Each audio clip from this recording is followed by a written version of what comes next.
This week on the Virtual Skeptics, Bob gets some of that old-time religion. We've asked a mortician not to talk about the religion. Bob wants a fight, and Tim's getting married. I'm your host, Brian Gregory. I might be wearing pants. Might. Probably not. Maybe a kilt. I don't know. I don't remember what I put on. And I'm not looking down.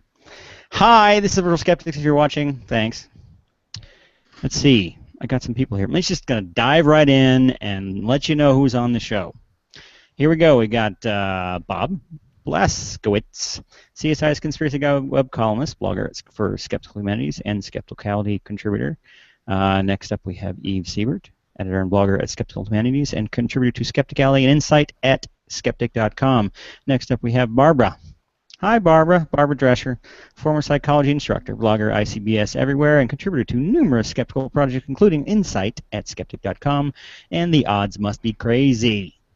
Are you crazy? Are you crazy? Are you the Absolutely odds? Nuts. Absolutely nuts. I'm just one odd. They are the odds, yeah. Singular. I'm the odd. We are the odd. We are the children. Hi, this is a show where we talk, you listen, and I don't know what happens next.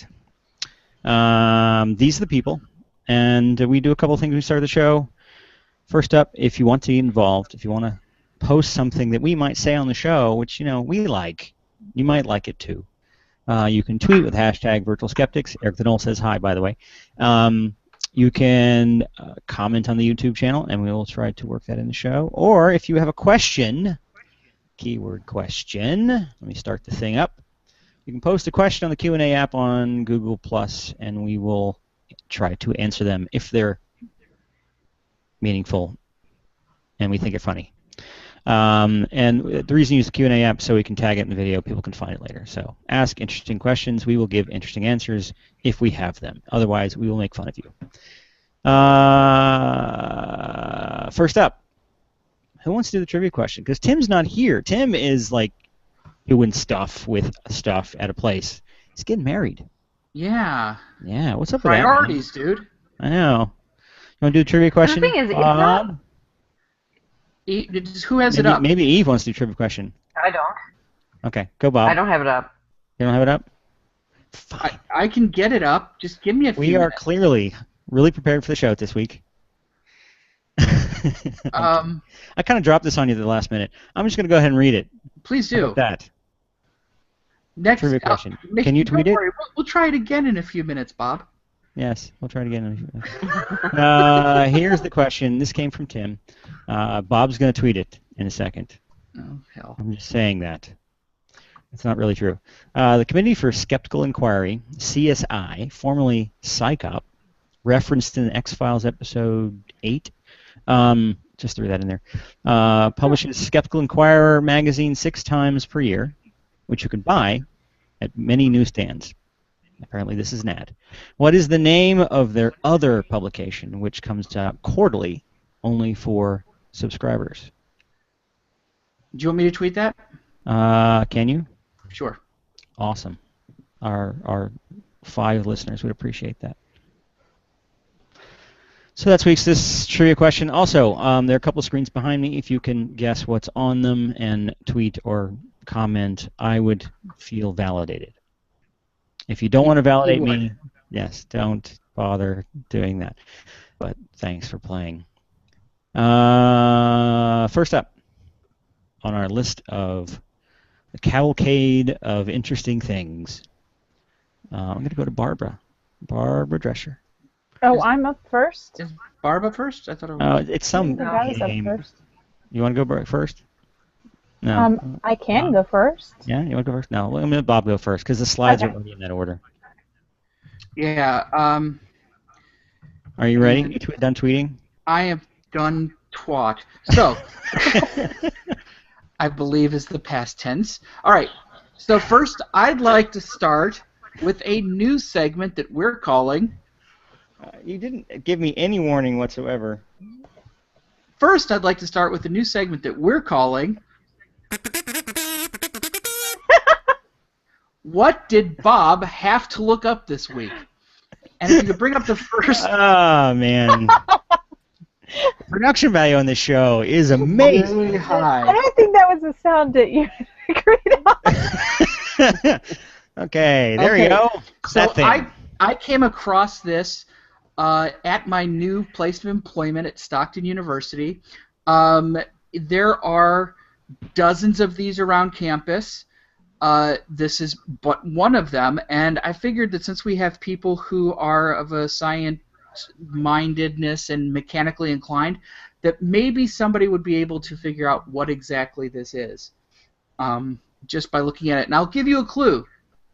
This is far more efficient than the one they used to have. Okay? I have no idea.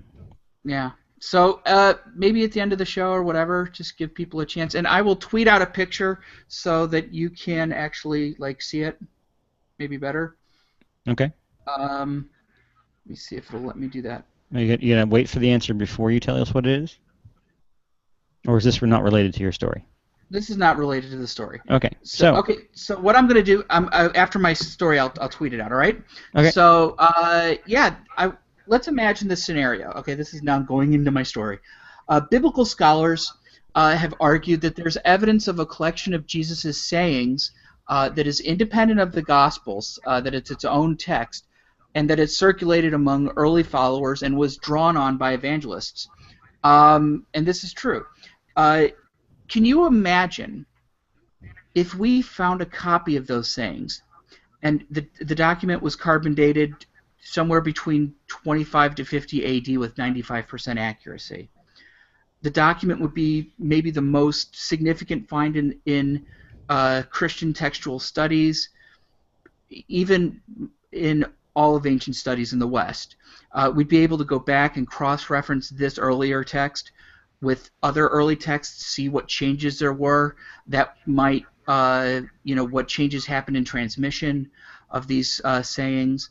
It might further reveal or clarify the motives of the gospel writers, or reveal something about the personality of Jesus even, or give us new material. It would be important for our understanding of how people thought about Jesus and what he had done. Something kind of analogous has happened in the UK in the last few weeks. CNN and dozens of other news sources report that a manuscript containing verses of the Quran at the University of Birmingham's Cadbury Research Library, if you could bring up the first image, has been carbon dated to between 568 and 645 AD, which is significant because Muhammad lived between what was unironically reported by CNN as AD 570 and 632 AD, year of our Lord. I don't know. Seemed odd to me. But to give you a sense of what that means the entire range of dates of the manuscript that it could date from are 2 years before Muhammad was born to 13 years after his death.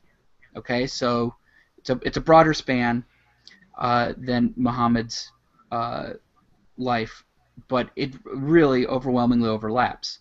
Mm-hmm.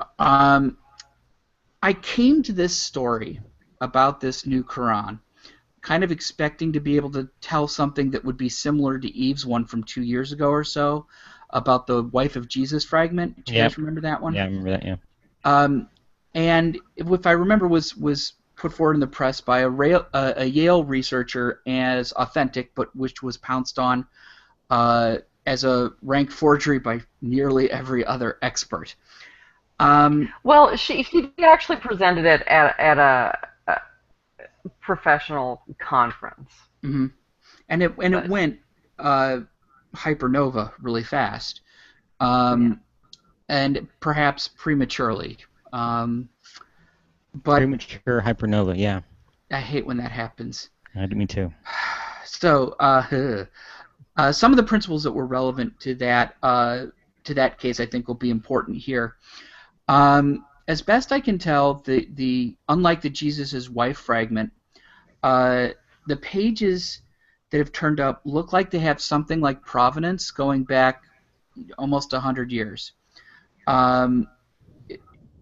let me see. The leaves were acquired in the early 20th century, probably the 1920s, by an agent of the library, whose name was Alphonse Mingana,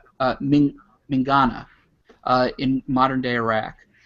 And if you could bring up his picture, he's a dapper guy. Oh yeah.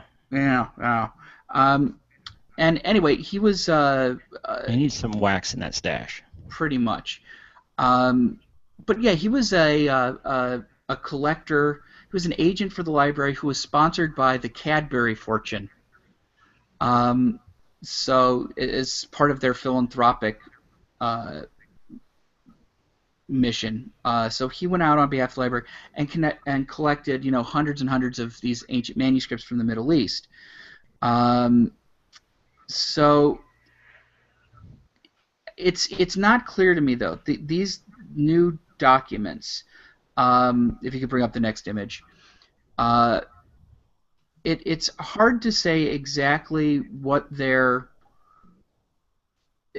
were found kind of bound with other Quranic verses in the same script, in a very similar script, same language, early Arabic, but it was tucked in and sewn in with other ones, and I'm not sure who sewed it in. Was it like after they were acquired that he bound them together?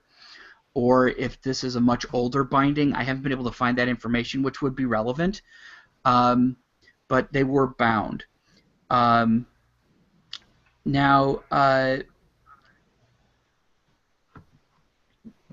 it's hard to say that in the early 20th century that somebody would have had the prescience to select period vellum, or not vellum in this case, but parchment, so a sheep or goat skin. That seems like that's kind of an extraordinary claim that somebody would forge it like that, I think.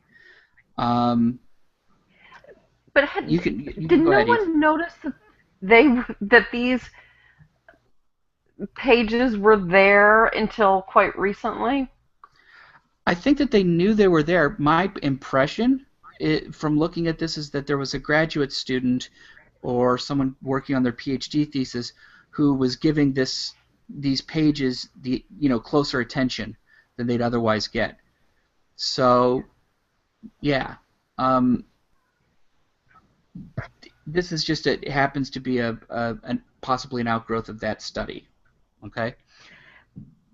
Go ahead. But did they know that the manuscript was a marriage before that? No, I don't think they did.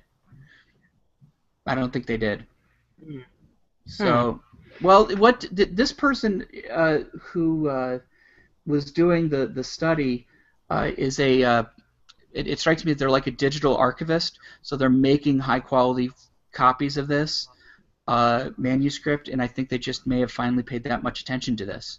So, but so let me see. Now, there's another possibility that somebody used parchment as a reused it, a palimpsest. So that's where you take an instrument and basically scrape off the top, scrape off the text, and then write over where the text previously was. That seems like it's possible. These books would have been extremely expensive. If you're thinking like creating a book basically meant slaughtering a herd, and that meant having an extra herd around. So they're very, very expensive. So a lot of this parchment was used and reused, scraped clear, and then rewritten on. That's a possibility. I didn't see that really explored in the articles. There are some apparent problems with this manuscript. The Quran was not fixed as a written text until the Third Caliphate, though the immediate Sunni successor to Muhammad did begin collecting sayings of the Prophet. Another thing that was pointed out was that the combination of red and black ink, the red signifying how like stress marks, how it should be spoken. It's not a convention of the time of the prophet.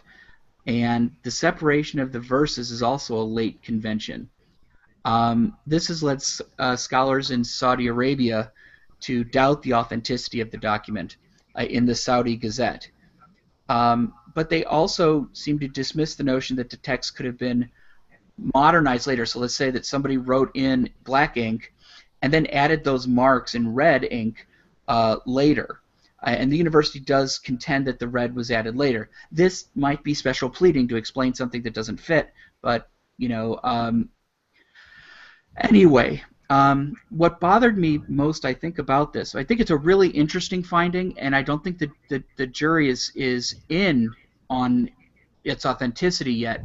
The press reports that the carbon dating of the manuscript gives the age of the text, which is wrong. It gives the approximate time of when the animal whose skin it's written on died, and the date of writing, date of composition is a different matter.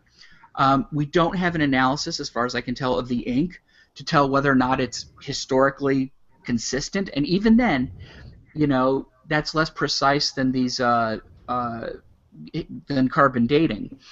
I haven't seen evidence this is published in a journal. And ultimately, that's always concerning because it's kind of like publication by press release, and that always goes well. And then, yeah, so what you need is three elements to come together before you verify something like this: the age of the parchment, information about the ink, whether or not the text itself is the type of text that you'd expect to see at the time. And so far, we only have a third of that group of three, and that's a big concern. I've sent an email to the university archives asking for clarification on some of these points, including a question that Eve asked: what prompted them to get the manuscript carbon dated? If they get back to me, I'll give you an update. But until then, be skeptical. The story is not yet fully baked. It's very interesting. So this was something that someone had in their possession for a long period of time. It was like passed from family to family or sold or something like that as collectors? It was acquired in the Middle East in the 1920s for the library and has been in their collection for about a century. Okay. And all of a sudden they started looking at it, or before that I didn't see that at all. And or was it bound before then or not? I don't know. There's just not enough. What they were saying was inaccurate, talking about, well, this is how old it is. Well, and that's the press. I think the university researchers are going to be a little bit more careful about that, but some of them were embracing it with something like abandon. So everything just sounds really fuzzy, and it doesn't sound like there's a publication, or you haven't even seen references to plans for a publication. Is that right? Yeah. So I don't know what the deal is with that. They're planning to put it on display. But yeah, so there are concerns that this is perhaps a little hasty. Given again, I think that the sayings of Jesus is a pretty good analogy because of what it would signify, right? I mean, it's something that's so early, something that could be, somebody who contemporary. Yeah, someone by an actual contemporary of the guy himself. That's really interesting and could change a lot. At the same time, I don't. Yes. I was going to say I don't know that it's analogous to finding the Q text, which would be a completely new text, but more like analogous to finding a very early copy of Mark. Dead Sea Scroll type thing. Yeah. Where you're finding something really old that already exists. Yeah, I think that's a better analogy. Go to hell. So no. So it's really interesting, and you don't make textual claims bigger than this. I think. So that's why it ended up on a show about extraordinary claims. Well, Gospel of Jesus' Wife. I mean, although that wasn't claiming to be that early, so it wasn't claiming to be truth. Yeah. In quite the same way. Yeah. Yeah. we'll see. I didn't see anybody go so far as to say this is true or anything, you know. Was anything particularly shocking or new in this, or was it pretty much just a the age corroborating? of the parchment is what is so stunning that it might push it way back. And so the thing is that Muhammad himself didn't write anything down. This was, you know, his sayings were collected after the fact, and it's kind of interesting to see the way that those sources have been described as being on, you know, paper or, you know, on tablets or carved into the was it the shoulder bone of a camel or something like that, you know, like, and so the Metal plates. Yeah, in a with a seeing rock. Yes. Yes. But those weren't that collection process wasn't finished for quite some time. You know, into the Third Caliphate. So what exactly does that mean for us that aren't historians? The third successor. What time period? Oh God, I don't know. You could pretty much be saying but the after the 19th time dingbat. of the carbon dating of the manuscript. Yes. Right. I mean, it could, let's say, 50 years. Oh. It's my guess. How long does it take to go through 3 popes? Right? It depends. It really depends on how fast you eat. Sometimes it's true. They have 3 in a year, or 3 at one time. So ever so often, yeah, that's true. Well, that's actually kind of a problem in Islam too. But yeah, so this would. I think you can say with confidence that the parchment was old. I don't think that's in contention, really. What is this last? Although, if it really is 50 years, is that, you know, within the error bars? To be fair, I pulled that out of my butt because I was being impressed. Yes. So, you know. I'm impressed. Thank you. Yes. Thank you. Especially with my buttocks taped as they were. Yes. Thank you. You're not allowed to reference a movie you haven't seen. Oh, go to hell. No, you're not allowed to.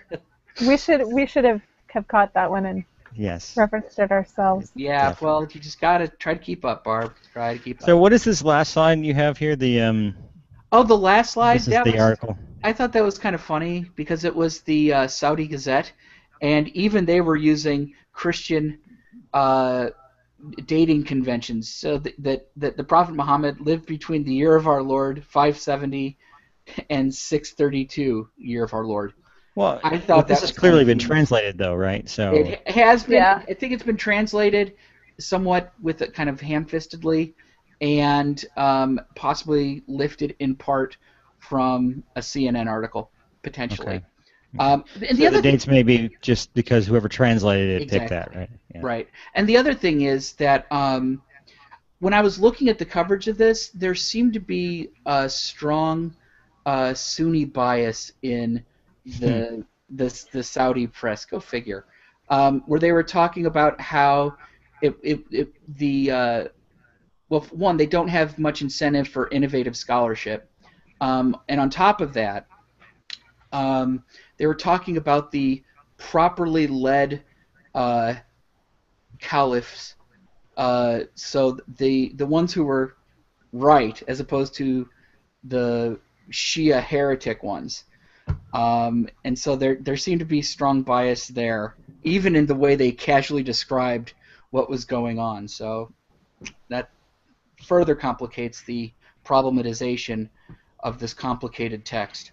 So in the comments on YouTube, Pierre Never Cloutier, read the comments. Never read the comments. Pierre Cloutier is referring to a Sana manuscript. Anybody know about that? What's the? Go read the comics, dude. Something about a document found in Yemen. It dates to the 7th century.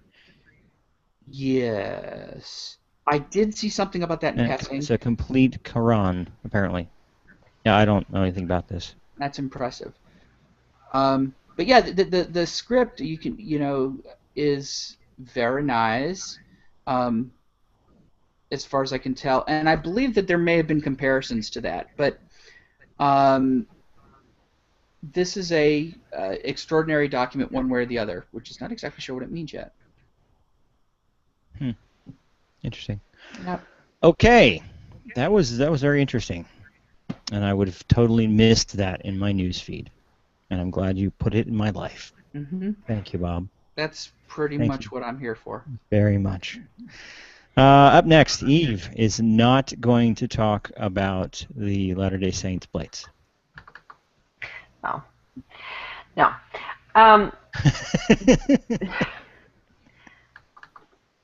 Much earlier saints. Yes. Jake Elsewhere, aka Jake L. Woodworth, posts insightful and informative videos from all areas of the sciences and humanities on Scientifics. Occasionally, of course, things can go wrong, and a less insightful or informative video might just sneak in. So this Sunday, he posted a video by Ask a Mortician. Mortician Caitlin Dowdy posts interesting and indeed informative videos about the sensitive subject on which she is indeed an expert. This video, however, called The Foreskin Wedding of St. Catherine, was about medieval female mystics, particularly Catherine of Siena. Now, as a medievalist, if I want information about medieval history or theology, I'm not going to ask a mortician. So unsurprisingly, I found the video annoying and frankly kind of offensive. It combines snarky arrogance with ignorance of the topic. So, which we are quite experts on here, so. Yeah. Some of the things she says are just wrong. Yeah. And almost everything else is simplified to the point of being misleading. Worst of all, though, is the sneering, mocking tone. And I know, we also know about sneering, mocking tones here. Mm-hmm. Bob's talking, but he's muted. Cannot hear Bob concurring. But she's making fun of religious practices, so that may be appealing to, the non-Christian, non-Catholic branch of the skeptic community, which is most of us. She also makes fun of the Middle Ages in general, which is an easy target. Most of all, though, she makes fun of Catherine of Siena, who's a complicated figure who gained great influence during her lifetime in religious and international affairs. But here she's reduced to scab-eating, pus-drinking, foreskin-wearing loon. So a little bit about Catherine of Siena. She was born in 1347 when the Black Death was raging to a prosperous dyer. Her mother had already given birth to 21 children by that time. Catherine was one of twins. The twin died in infancy, as did the family's next child, the youngest child of the family. Catherine began having religious visions as a young child. They continued throughout her life. In her teens, she wanted to join the Third Order of St. Dominic, the Third Order of St. Dominic, which is a lay order. Most of the members were married or widowed, and although the tertiaries, as they're called, were not required to take vows of chastity, poverty, or absolute obedience, Catherine had already taken all those vows herself. Her family wanted her to marry. She did not want to marry, so she cut off her hair, scalded herself, and stopped eating. So eventually her family gave up and let her do what she wanted to do. This was pretty much a pattern of her life. She usually did get what she wanted. And according to her visions, she even argued Jesus around to her point of view on several occasions, which is a little weird. She also had a tendency not to eat, and to some extent seems to have used that not eating to get what she wanted. Although at some points, what she wanted was not to eat. I think sometimes what she wanted was a hamburger, really badly. No. Well, we'll get to that. So first she lived in absolute seclusion, then, because Jesus told her to, to get out of her room. She began zealously to care for the poor and sick. And around this time, she had a mystical wedding to Jesus, about which more later. Eventually, she got drawn into politics. She promoted a new crusade. She worked to bring peace between warring Italian city-states. She encouraged Pope Gregory XI to return the papacy from Avignon in France to Rome. And shortly thereafter, he did, although there's debate about how great her influence was in that. Later, she worked to resolve the Western Schism, where there were multiple popes, as we mentioned earlier. So she was a lower middle-class woman who only learned to read in adulthood because she wanted to learn to read the breviary, but she ended up advising popes and princes, and her voice was heard. So there's nothing to sneer about here, but Caitlin Doughty manages to sneer anyway. Along with Francis of Assisi, Catherine is one of the patron saints of Italy. In 1970, she and Teresa of Avila were the first two women to be declared doctors of the church. Since that time, that number has doubled. If, however, you asked a mortician about her, you would not learn most of this information. Doughty begins by saying that she wants to share her love for the macabre delights of the medieval period. Now, almost all the delights she discusses are icky, but not macabre. She uses macabre the way Alanis Morissette uses ironic, which, from a mortician, is ironic. She then sings in a silly, high-pitched and eminently slappable voice, "The Middle Ages were magic." She uses a snarky, mocking tone to discuss the Black Death and the deaths of approximately half of Catherine's siblings, concluding, "The Middle Ages, what are you going to do?" This is illustrated by Peter Bruegel the Elder's painting The Triumph of Death, of which we have a slide. Photorealistic, right? What? Because he pioneered photorealism, right? Yes. And we do have a slide of that. But it is, and this is important when it comes up. Bam. It's a Renaissance painting. It's not medieval. Whoops. Anyway. Yeah. And also, stupid medieval people getting the Black Death and not taking antibiotics. Anyway, in discussing the mystic marriage between Catherine and Jesus, Doughty points out that in artistic representations, Jesus is sometimes depicted as an infant, though sometimes as an adult, which she finds creepy and strange, marriage to an infant. And she again uses a Renaissance painting as an illustration. We have a slide of this as well. It's Andrea Previtali's Mystic Marriage of St. Catherine. Again, I'm not sure how this can be blamed. Don't marry the baby? Yeah. I'm not sure how this can be blamed on Catherine or the Middle Ages. As far as I can tell, the earliest representations show Christ as an adult. Then she notes, instead of the usual gold ring that a husband would give a bride, Jesus slid his foreskin around her finger. Oh, what? God. I don't want to know your fetishes. Please, thank you. Then she sings, "Looks like we made it. Look how far we've come, my baby." Okay. So that's the big thing here. Then she says Catherine became well known for her devotion to the sick, drinking the pus and eating scabs and lice from their bodies. She mentions other mystics did similar things, including Saint Veronica Giuliani, who was born in 1660, again, not medieval. She mentions Catherine's extreme fasting and anorexia mirabilis, which is the miraculous lack of appetite. And by the way, if it's not cool to snark at anorexia nervosa, it's probably not cool to snark at anorexia mirabilis, because they're very closely related.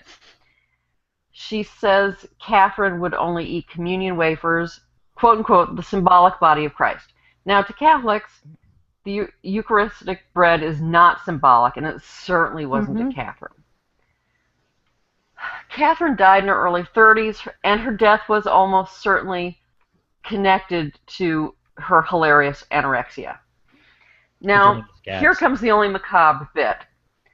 Catherine was buried in Rome, where she was at the time she died, but according to Doughty, her devotees stole her head and thumb.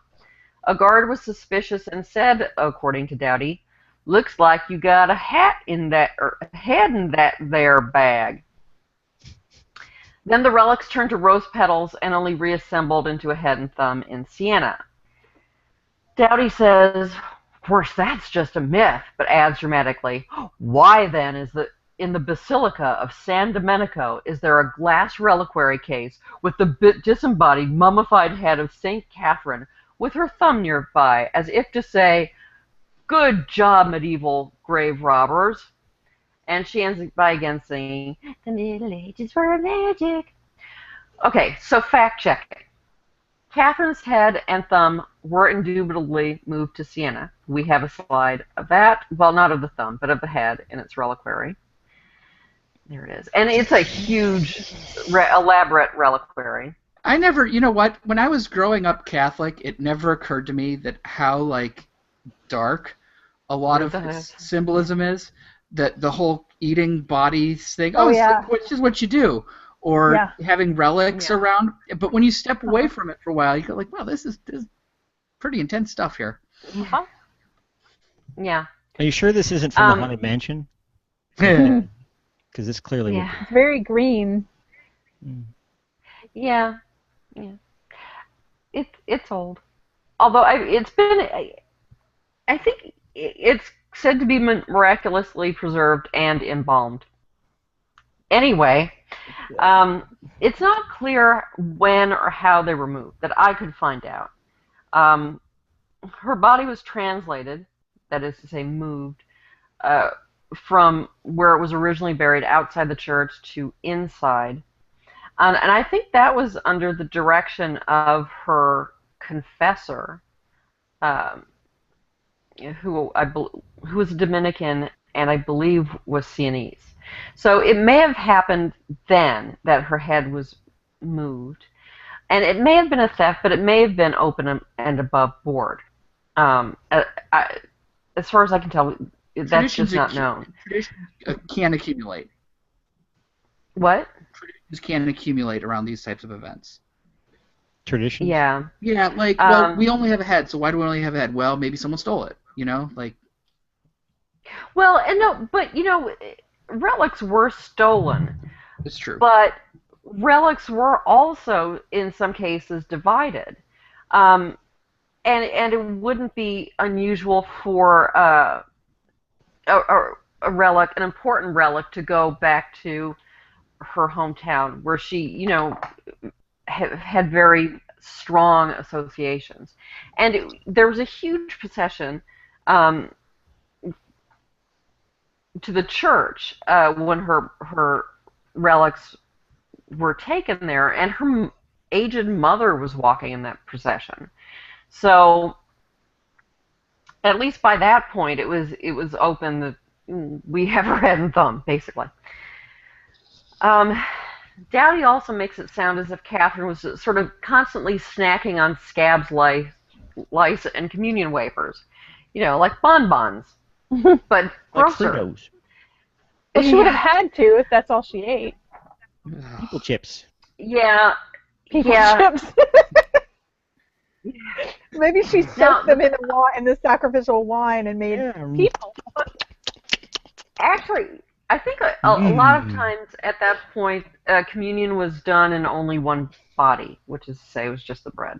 But anyway, there were other mystics who ate scabs and lice, but as far as I can tell, Catherine did not. There's another saint named Catherine, I think Catherine of Genoa, who did eat scabs and lice, who's in the same chapter of a book that discusses the two of them. And I'm wondering if that's where that came from. But as far as I can tell, she didn't eat scabs and lice. She did take communion very often, enough that it was commented upon. And her writings are full of images of spiritual feedings on Christ's body and blood, I think she also evokes the image of him as Christus lactans, which is Christ lactating. And so she had a fucked up relationship with food, big time. And she did once drink pus. Boo! Oh, She was I caring didn't for... need to know that. I didn't need to know Sorry. that. Oh. Well, like a shake, or was it tea? Well, here's the context. God, I hate it when you can't get it up the straw. That's just so irritating. You have to... The context was she was caring for a woman who was dying of cancer, who had foul-smelling lesions. No one else would take care of this woman. Catherine, at one point, actually, well, she was overcome by nausea. And she was furious with herself for this weakness, that her body was rebelling against her determination to do this job humbly and happily.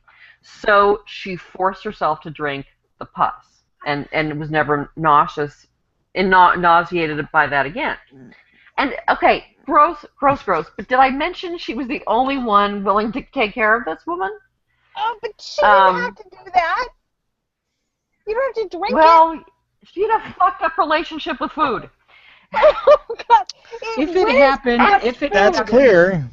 And it's clearly it wasn't. At first I was thinking it was just like that kid Johnny in like first grade who was caught once eating his own boogers, and for the rest of his life he's the booger kid.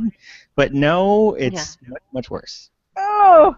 Well, and there is a tradition of mystics eating some strange things. But as for the foreskin ring, which is the sort of the centerpiece of this video, it's where it gets its title. The story is all over the internet. It's even on Wikipedia, which quotes admired historian Caroline Walker Bynum's book, Holy Feast and Holy Fast, The Religious Significance of Food to Medieval Women. Bynum says, and Wikipedia quotes this, underlining the extent to which the marriage was a fusion with Christ's physicality, Catherine received not the ring of gold and jewels that her biographer reports in his bowdlerized version, but the ring of Christ's foreskin. The thing is, I looked for the quote, where this actually came from in Catherine's writings. Specifically, I looked at the endnote in Bynum's book for where she made this assertion. And she includes several quotes from Catherine's writings, which are in untranslated medieval Italian. Thanks. Catherine, and I don't really know Italian, but you can figure it out well enough if you know some Latin. Catherine does talk of a wedding ring made of the flesh from Christ's circumcision. But the quotes aren't talking about, or certainly don't seem to be talking about her mystic wedding. She doesn't use the first person singular. She appears to be talking about Christ's marriage to the church, to the community of all Christians, to the new covenant. And recall the old covenant, the Abrahamic covenant, is symbolized by circumcision.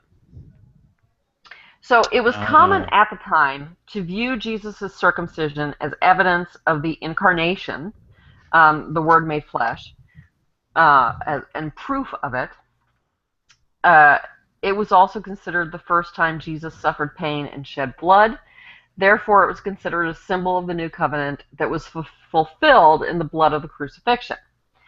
So, as far as I can tell, Catherine never said she wore an invisible ring of Christ's foreskin on her finger. I'm not saying absolutely that she didn't ever say that, but I looked and I definitely could not find a quote where she actually said that. It's a matter of making a connection between two quotes about two different things. Her own mystical marriage and Christ's marriage to the church.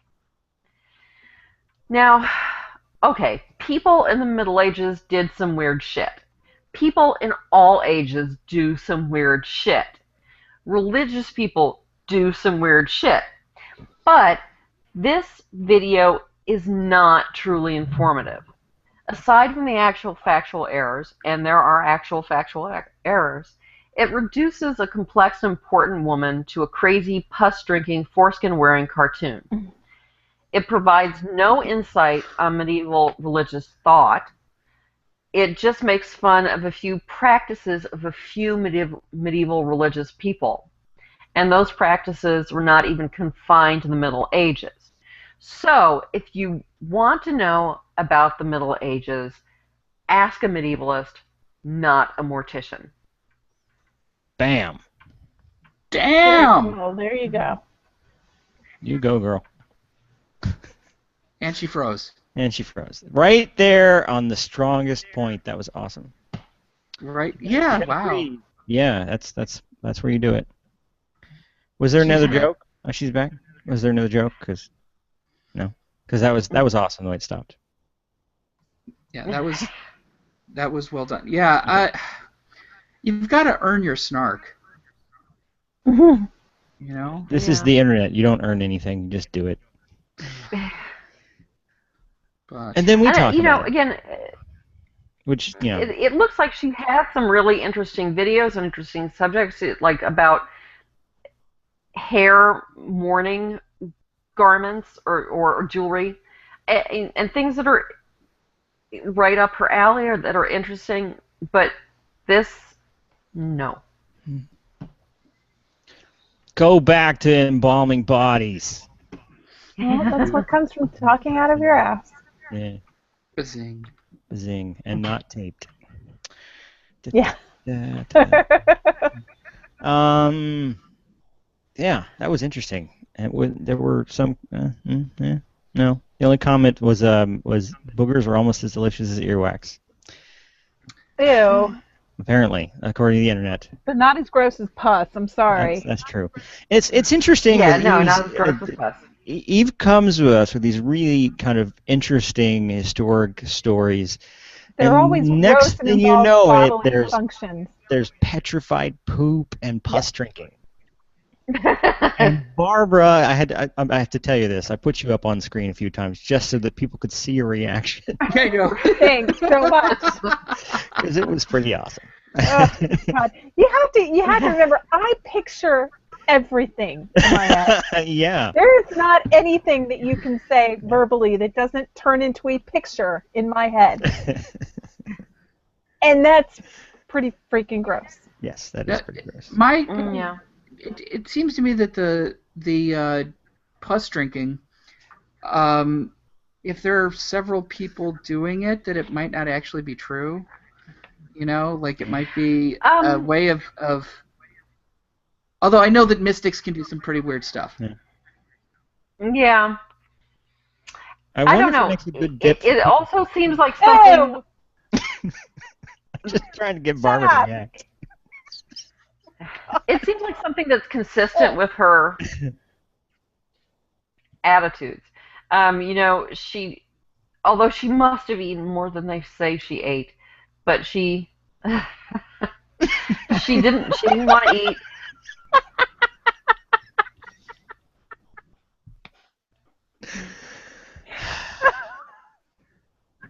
Oh. You okay, Barb? Yeah, yeah. No. Feeling a little sick.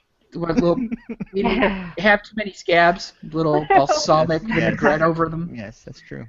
Yeah. Oh. Okay, I'm sorry. You should hear the things that Veronica Giuliani supposedly ate. I won't tell you. Yeah. Thank you. I think we have enough bizarre eating stuff for now. Thanks, Eve, for that story. That's very interesting and quite entertaining as well. And conveniently, Barbara is up next. If I can recover. For a fight. She's looking for a fight. I'm looking for an argument. Yeah. I think I'm looking for an argument. Okay. What we have here is a failure to communicate, which is the title of a post. The subtitle is something like why IFLS is anti-science.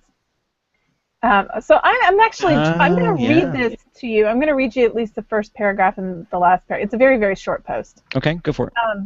Have you heard about the coming ice age? You may have seen articles with titles such as Thanks to reduced solar activity, we could be heading for a mini ice age in 2030. Yes, the solar And minimum. mini ice age, not a reason to ignore global warming. Of course, such sensational headlines led to rebuttal articles such as No, we aren't heading into a mini ice age. Once again, a hyped headline is used to drive page views, and which only serves to mislead readers. Hence, a follow-up article on how the mini ice age hoopla is a giant failure of science communication. Here's the thing, though. All of these articles are from IFLS, also known as I'll use profanity in my website title so people will think I'm edgy and cool. You might think that IFLS just made a mistake and then made an honest effort to correct it. They didn't. After their first article hit the press, there were soon legitimate science communicators writing rebuttals. It was clear from the get-go that the research presented did not support a mini ice age in 2030, but IFLS printed it anyway.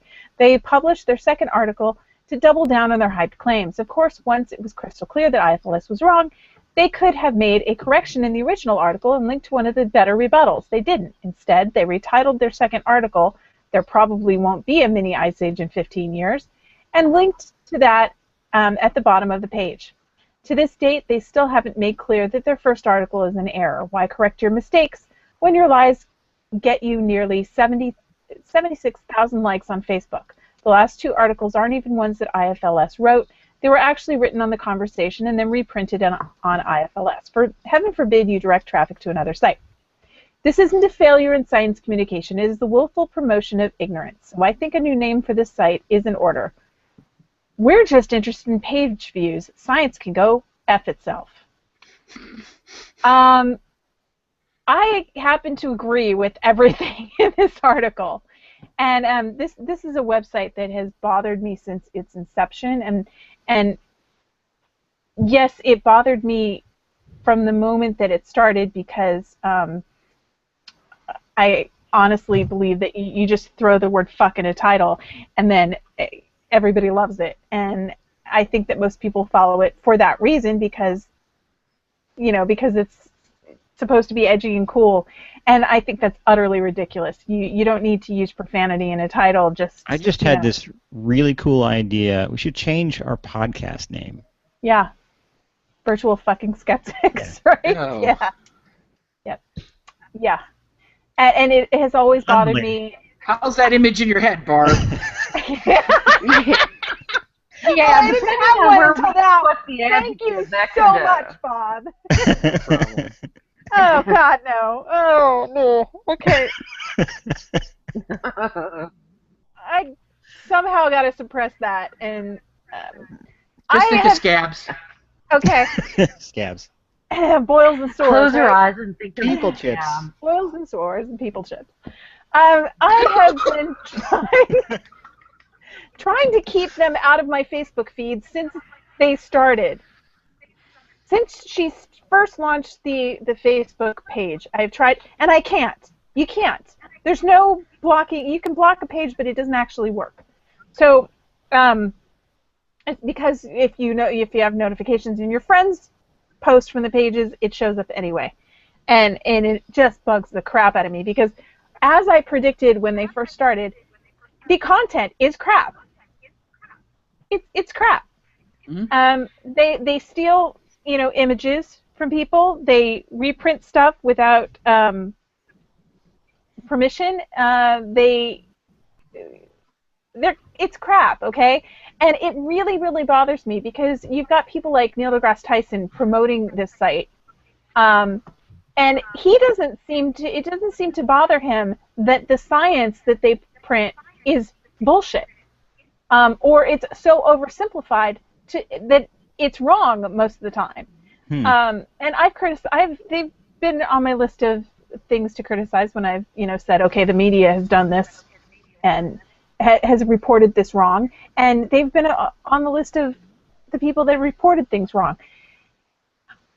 It bugs me to no end because I think that when people start doing stuff like promoting science for money and that's their goal, that if your goal is anything other than promoting the science, you're gonna do it wrong. If your goal is fame, if you want to be another Randy, if you want to be, if your goals are not that pro-social, wanting to keep people from harm, you're going to do it wrong. If your goals are to be right, if your goals are to win arguments, if your goals are to make money, if your goals are, all those other things, you're going to do it wrong. And I think they're doing it wrong because I think that she's taking advantage of the fact that she used a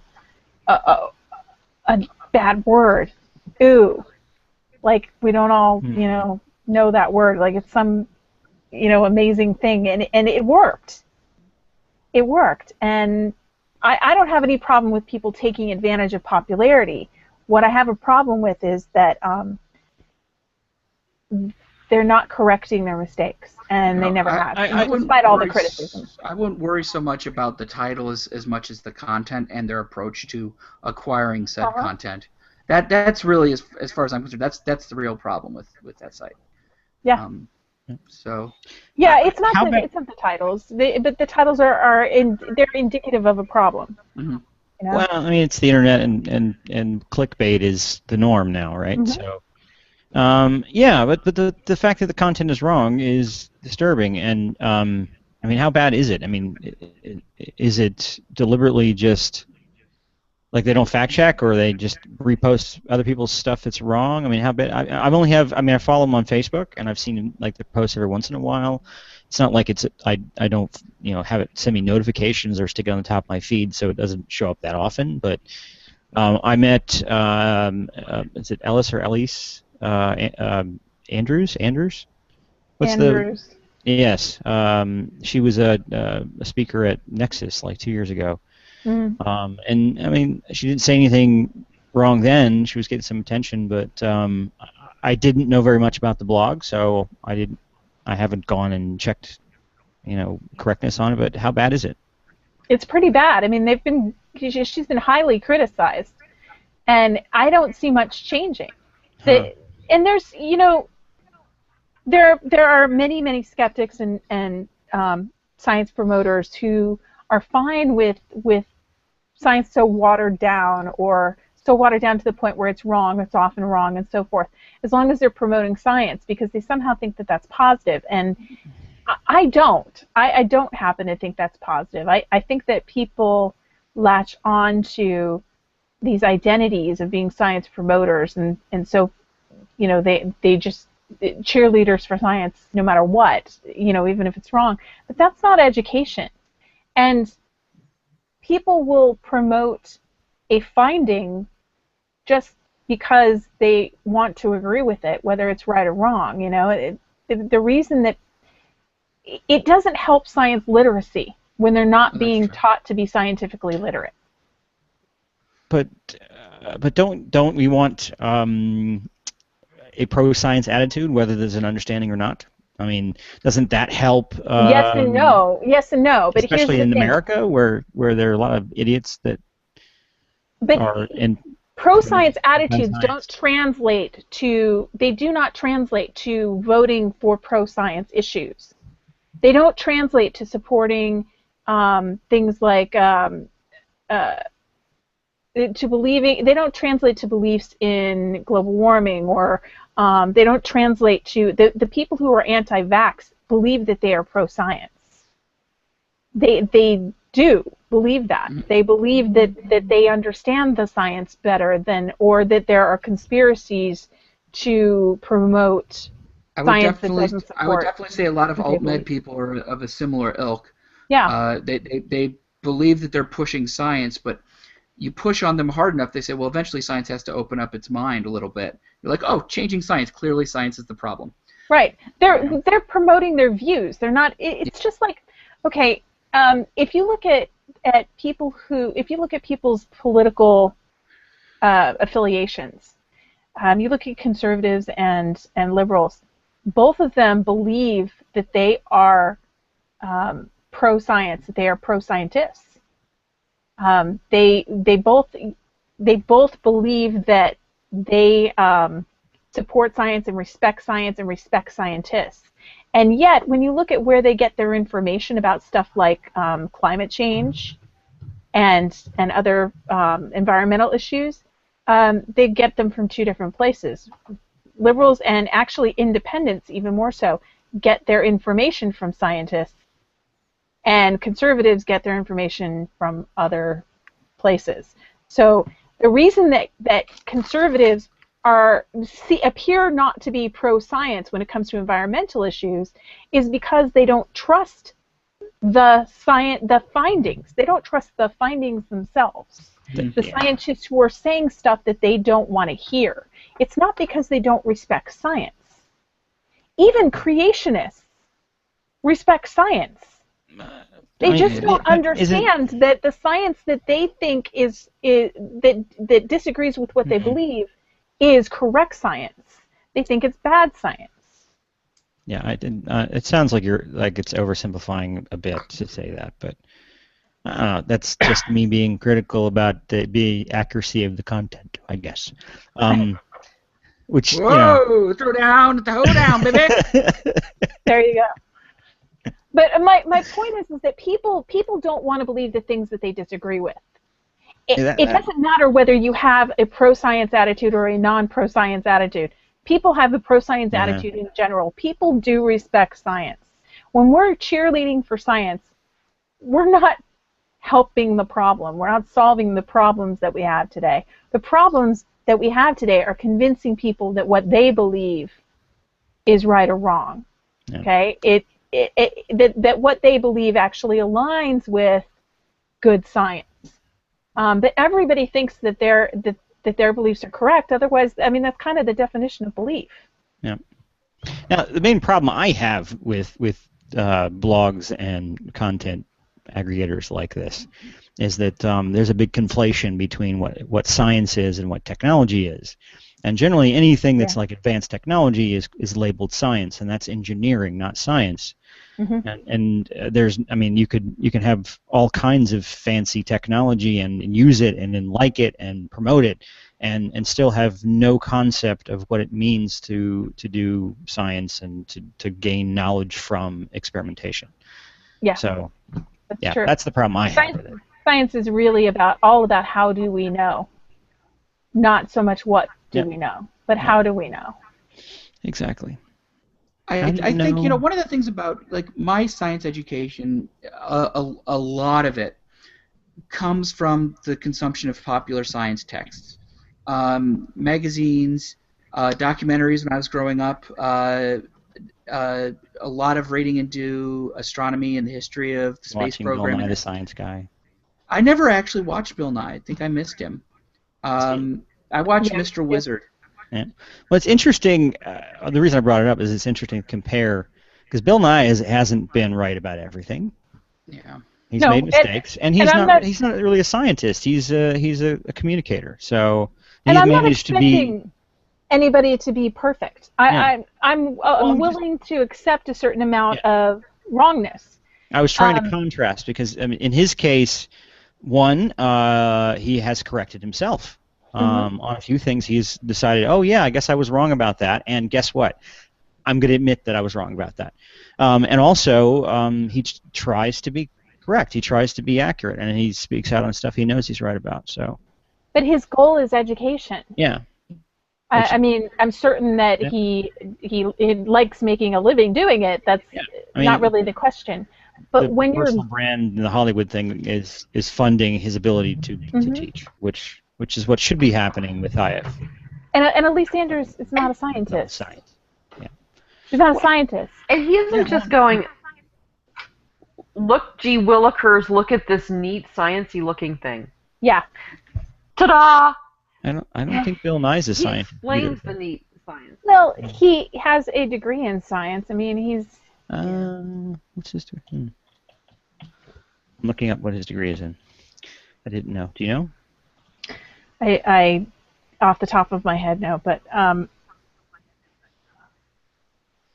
But he understands science, and he certainly clearly, does yeah. communicate Well, the well. contrast was yeah, that can explain it.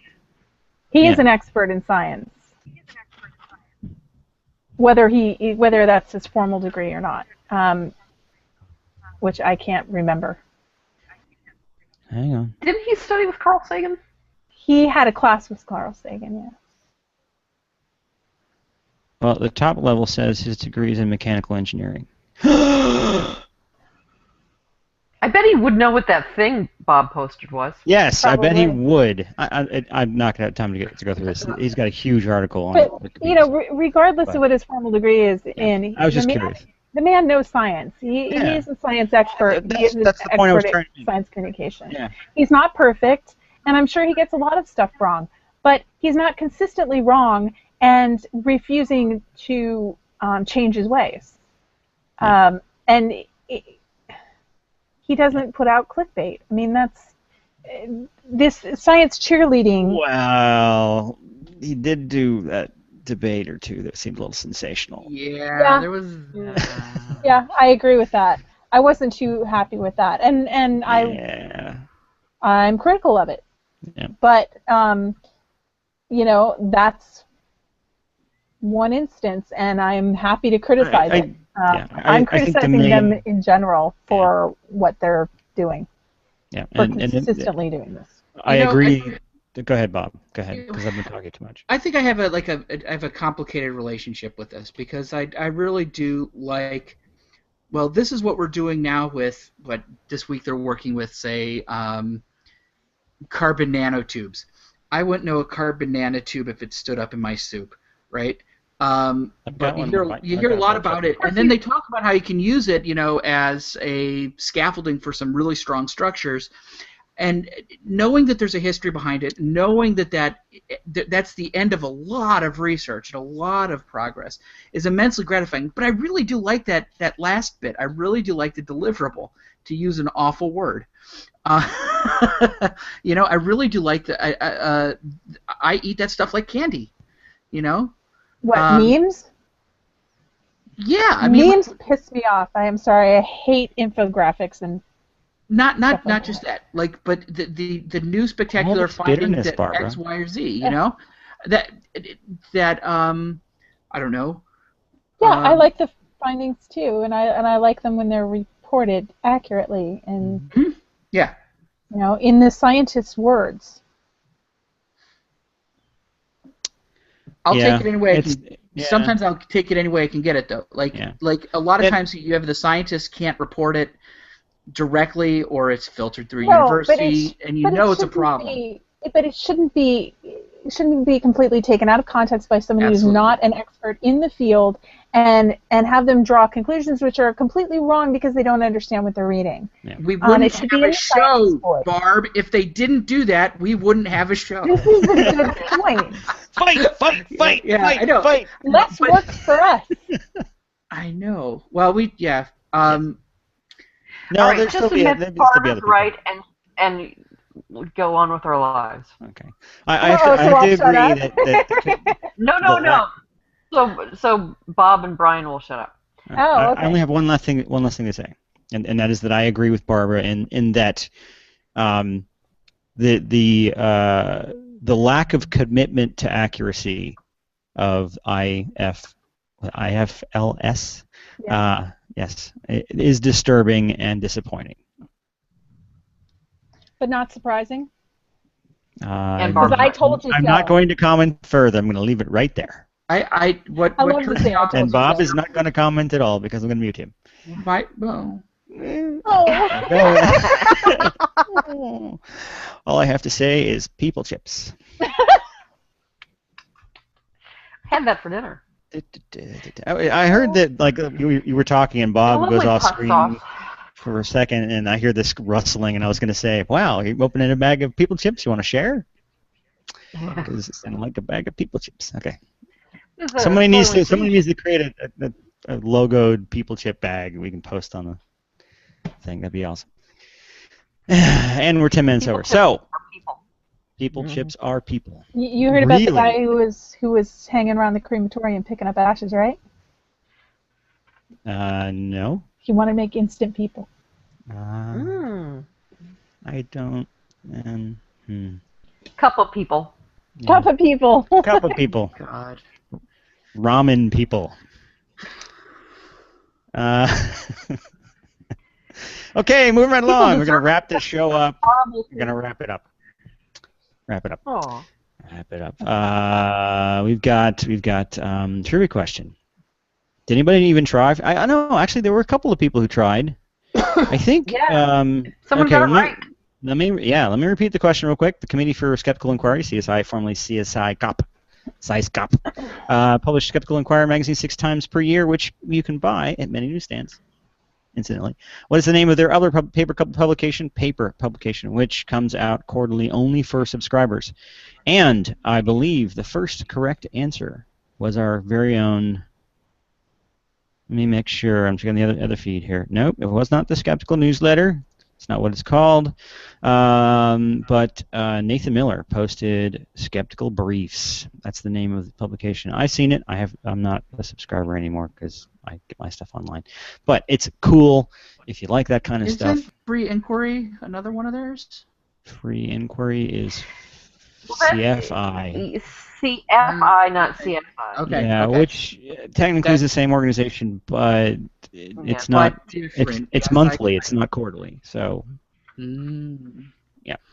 Okay. There I you can go. accept that. People Chips by Free Toes Lay.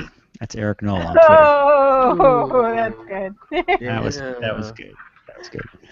And no one tried for the videos behind me, unfortunately, but I will validate myself. This one right here is the trailer for a brand new series on the USA Channel that I am totally digging right now called Mr. Robot. It is a dramatic masterpiece. The guy in the lead role is phenomenal. Go check it out. It's like I think we're 6 or 7 episodes in, and I'm just totally sucked into this show, addicted to it. It's on USA. It's about a hacker guy, and it's really cool. And actually, the hacking in it is believable, if not completely accurate. It's a little far-fetched, but not so far-fetched. It's not like Hackers, which, by the way, the screen on the other side is a movie trailer for a recent movie with Chris Helmsworth, who plays Thor, called Black Hat, where he plays an ethical hacker, I guess. He's in jail, and they get him out to do some kind of anti-terrorist hacking. Complete garbage bullshit with the technology. I mean, essentially, there are scenes that are a modern update of the flying screen Unix from Jurassic Park. It is just crazy. It's got like 30% on Rotten Tomatoes. So if you like bad movies, there you go. That's a contrast, though. So there you go. Sorry nobody guessed, but got some recommendations for things to watch. I will do the announcements unless someone else wants to do them. But I had my little. Oh, you think? That? Yeah. Did anybody try for guessing the machine? Yeah, Nathan came pretty close. I believe he said that it was a groundwater sampler. And that's very that. Turning people into chips. Yes, it is a person chipper. A pus collector. Soylent Green crackers. Yum. So what is it, Bob? It is the business end of a geothermal heating system for the campus and cooling system. Huh. It depends. Okay, so It's kind of scary that you have one there. It's pretty awesome that we do. No, but this is the thing. Geothermal part of it isn't what I thought it was. It's not volcanic. It's not volcanic. Okay. I was thinking like it takes advantage of the temperature difference in the ground. Yes, go ahead. Yes. So the water that's what is it? How far underground? 425 feet. 425 feet down, under a 4-acre parking lot. There are heat pump units coupled to a closed-loop system of 400 wells, each 425 feet deep, located in a 4-acre parking lot. In the original building, 61 heat pumps units provided 1,470 tons of cooling, and in the new building, 57 units provide 242 tons of cooling capacity. And it takes advantage of the difference in heat. The temperature of the water down there is approximately the same all year round. So it's a heat sink in the summer, and then they use the heat in the winter as well. So it's a pretty cool system, and these things were all over campus when I was walking around, and I had to figure out what the hell was that. Yep. And like a heat pump, I guess. Mm-hmm. Kind of, sort of. Yep. So, They're cool things. And for some reason, I didn't even think of that, but that's pretty cool. Yep. And apparently nobody else did either. So. Announcements. We got a couple. Actually, no. Oh, yeah, got a couple. A new Skepticality will be coming out soon, apparently featuring a story from Bob about trying to do a scientific study of our dim-witted cat. That's what it says right here in front of me. You want to explain that, Bob? I design a study that will hopefully help me determine. You'll have to listen to Skepticality. Yeah. To determine Spoilers. that I'm not blank. Yep. So it'll be an interesting story from Bob on the next Skepticality, which should come out soon. The other thing is we need to mention that we're not having a show next week. I know sometimes it comes up we don't have a show even though we've planned one because we have day jobs and various other things. And sometimes it's hard to schedule. But we know Tim is going to be out because he's getting married. And I'm going to be out because of a prior scheduled engagement of mine. Bob and Eve are out for what reason? Tim's getting married. Oh, that's right. You guys are going to the wedding. Damn it. Mm-hmm. I'm so sorry I'm missing it. I already apologized once. Mm-hmm. So Barbara chose not to do the show by herself. Or go to the wedding. Which I know everyone's disappointed. It would have been such a great show. But we instead decided to schedule off next week, and we'll do a show the week after that. And I apologize. But we would encourage everyone to use that time to just be contemplative about the loss of Hitchbot. I know. It's such a sad thing happened to Hitchbot. Which I was going to talk about, but we're way over. So But the rest of us can't shut up. I know. Well, that's fine. I will post links about what happened to Hitchbot and the interesting story about the guys who hoaxed a video about beating up Hitchbot, which ended up in the news. So that'll be in the show notes. For fun. Lastly, let's do our book time real quick. Anybody got the book? I'm ready. Go. I do. Go, Barbara. What's it going to be then, eh? There was me, that is Alex, and my three droogs, that is Pete, Georgie, and Dim, Dim being really dim, and we sat in the Korova milk bar making up our rasidocs what to do with the evening, a flip, dark, chill winter bastard though dry. The Korova milk bar was a milk plus mesto, and you may, oh my brothers, have forgotten what these mestos were like. Things changing so scory these days, and everybody very quick to forget, newspapers not being read much neither. Well, what they sold there was milk plus something else. They had no license for selling liquor, but there was no law yet against prodding some of the new veshiges, I can't pronounce that, which they used to put into the old Moloko, so you could peat it with Volicet or Synthamesk or Drenchrome or one of the other two vestiges, which would give you a nice, quiet horror show, 15 minutes admiring Bog and all his holy angels and saints in your left shoe with lights bursting all over your mosque. I'll leave you I there. think it's pronounced pus. Oh. Okay. Eve, you got a book? Other versions tell us that the holy prepus fell into the caring hands of the apostles, and from there it went to their successors. It finally emerged after centuries when an angel brought it to Charlemagne at Aachen, while a last story says it was a wedding gift to Charlemagne from the Byzantine Empress Irene. However, these startling assertions fail to explain how the Dominican scholar A.V. Müller, writing in 1907, could list no fewer than 13 separate locations, all of which claim to possess the sacred foreskin as their holiest relic. We have been able to extend the list to 21 churches and abbeys, which at one time or another are reputed to have held Christ's foreskin. We'll die, holy foreskin. Sorry. People You chips. should count 1, 2, 6, and no. Oh, never mind. Go ahead, Bob. You got a book? Yeah, but I haven't found something sufficiently dumb enough to read. It's Okay. here, though. We'll wait for you. All